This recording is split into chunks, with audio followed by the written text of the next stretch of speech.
নমস্কার বন্ধুরা, আমি সাথী। আপনাদের যখনই মন পছন্দ খাবার খেতে ইচ্ছে করবে, ইউটিউবে গিয়ে লিখুন সাথী কুকিং, আর আমার চ্যানেলটি সাবস্ক্রাইব করে রাখুন, যাতে আমার রান্নাটি সবার আগে আপনার কাছে পৌঁছে দিতে পারেন। আর আজকের আমি একদম একটা অন্যরকম রেসিপি নিয়ে চলে এসেছি, সোয়াবিনের পরোটা। দেখো কত সুন্দর হয়েছে। তাহলে দেখা যাক আজকের আমার সোয়াবিন পরোটা বানাতে কী কী উপকরণগুলো লেগেছে। এখানে আমি 500 গ্রাম ময়দা নিয়েছি, আপনারা চাইলে আটা ব্যবহার করতে পারো। এখানে আমি 200 গ্রাম সয়াবিন নিয়েছি,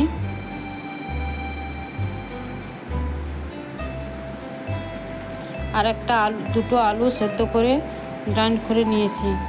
আর এখানে টক দই নিয়েছি 200 গ্রাম, কাঁচা লঙ্কা, ক্যাপসিকাম আর টমেটো। লঙ্কাটা তোমাদের মতো দিতে পারো। আর এখানে নিচ্ছি আমি গোটা জিরে, আদা কুচুনি, জোয়ান, নুন, হলুদ, কাশ্মীরি লঙ্কা, ধনে গুঁড়ো। আর নিয়েছি নিয়েছি ছাতু, আর এটা নিয়েছি আমি চিনেবাদাম। আর এটা আমি সর্ষের তেল দিয়েই বানাচ্ছি। এবার আমি ময়দাটা মেখে নিচ্ছি।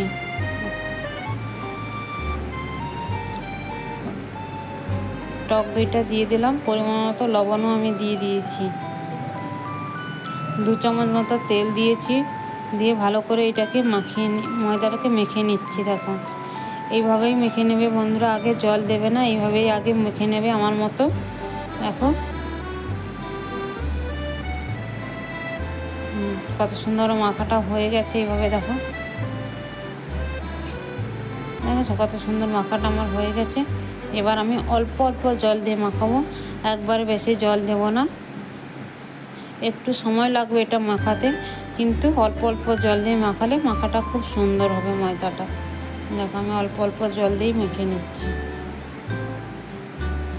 আমার মাখাটা হয়ে গেছে কত সুন্দর।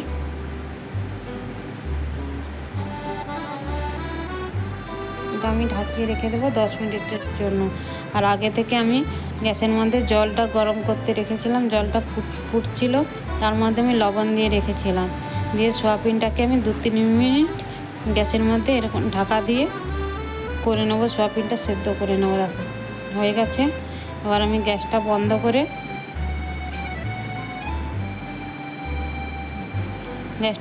করে সোয়াবিনটা আমি ঢাকিয়ে রেখে দেবো। আবার 2 মিনিট পরে ফিরে এলাম, আর দেখো সোয়াবিনগুলো হয়ে গেছে। এটা আমি এবার একটা থালার মধ্যে নিয়ে নিচ্ছি। দেখো একটা প্লেটের মধ্যে আমি নিয়ে নিলাম সোয়াবিনটা। দেখো এটাকে ঠান্ডা হলে আপনারা হাত দিয়ে করতে পারো, আমি এটা মিক্সিতে করে নিয়ে এসেছি। মিক্সিতে করলে ভালোই হয়, আপনারা হাত দিয়েও এটাকে করতে পারো। এবার আমি গ্যাসের মধ্যে কড়াই বসিয়ে দিয়েছি, দিয়ে হালকা আঁচে চিনেবাদামটা ভেজে নিচ্ছি। একদম গ্যাসটা লো আঁচ করে রেখেছি। দেখো আমার বাদামটা হয়ে গেছে, আমি ছাড়িয়ে দেখালাম, একদম হালকা আঁচে ভেজেছি। এবার ওই কড়ার মধ্যে আমি সর্ষের তেল দিয়ে দিলাম, এর মধ্যে দিলাম গোটা জিরে 1/2 চামচ, আর জোয়ান দিলাম 1/2 চামচ, আর আমি একটু ক্যাপসিকাম দিলাম। তোমরা যদি এই পেঁয়াজ খাও তাহলে এই ক্যাপসিকামের বদলে পেঁয়াজ দিতে পারো, আর রসুন দিতে পারো। এর মধ্যে আমি দিয়ে দেবো, একটু ভাজা ভাজা হয়ে গেছে ক্যাপসিকামটা, এর মধ্যে দিয়ে দেবো আদা কুচিয়ে রেখেছিলাম, আদা 1.5 চামচ মতো দিলাম। আদাটাকে আমি খুব লো আঁচ, গ্যাসটা কিন্তু একদম লো করে রেখে আমি আদাটাকে হালকা ভাজা ভাজা করে নিচ্ছি। তার মধ্যে আমি একটা টমেটো দিয়ে দেবো। টমেটো কেটে রেখেছিলাম, একটা ছোটো ছোটো করে কেটে রেখেছিলাম। আর টমেটোটা সেদ্ধ হওয়ার জন্য এর উপরে আমি একটু লবণ দিয়ে দেবো, তাহলে টমেটোটা আমার তাড়াতাড়ি সেদ্ধও হয়ে যাবে আর মিশেও যাবে। এই জন্য আমি একটু লবণ দিয়ে দিলাম। দেখো আমার টমেটোটা সেদ্ধ হয়ে গেছে। এর মধ্যে আমি দিয়ে দেবো হলুদ 1 চামচ, কাশ্মীরি লঙ্কা 1 চামচ দিলাম, আর ধনে গুঁড়ো 2 চামচ দিলাম। এবার মশলাটাকে আমি ভালো করে মিশিয়ে নেব, নাড়াচাড়া করে ভেজে নিচ্ছি মশলাটাকে।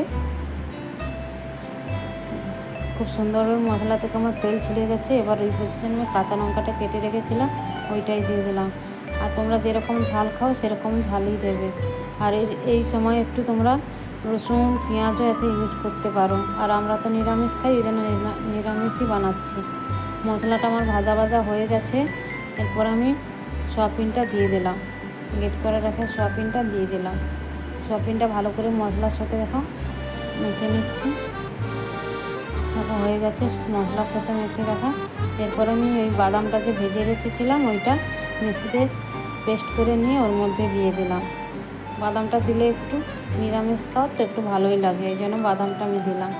আর আগে থেকে আলু কুচিয়ে রেখেছিলাম ঝুরু করে সেদ্ধ করে, ওইটা ওর মধ্যে দিয়ে দিলাম। দিয়ে ভালো করে মিশিয়ে নেবো। মেশানো হয়ে গেছে। এর মধ্যে দিয়ে দেবো আমি বড় চামচে 2 চামচ ছাতু তোমরা দিতে পারো, না দিতে পারো, একটা আলু দিলেও হয়ে যাবে। আর ছাতুটা দিলে মানে পুরটা ভেতরটা ফেটে যাবে না, খুব সফট হবে ছাতুটা দিলে। এবার আমি একটু লবণটা আমার এখানে কম আছে, যেন আমি লবণটা একটু দিয়ে দিলাম।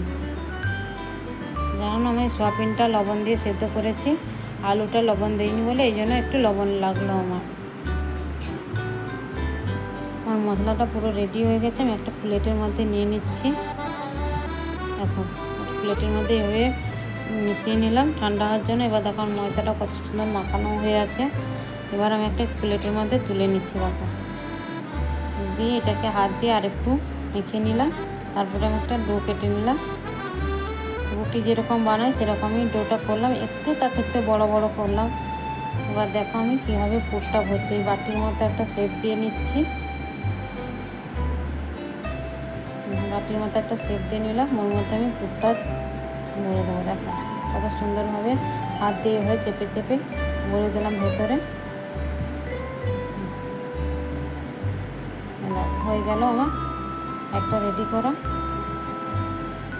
এবার আমি তোমাদের বেলে দেখাচ্ছি। দেখো অল্প একটু ময়দা ছড়িয়ে দিলাম, দিয়ে হালকা হাতে এরকম চেপে চেপে চেপে চেপে তারপরে আমি বেলনা দিয়ে বেলে নিচ্ছি। দেখো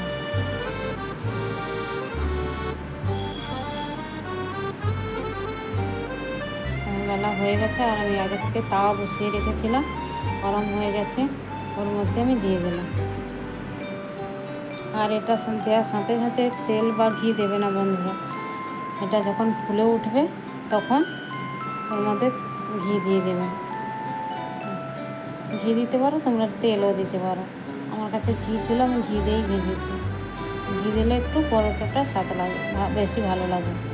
দেখো কত সুন্দরভাবে আমার হয়ে গেছে পরোটাটা।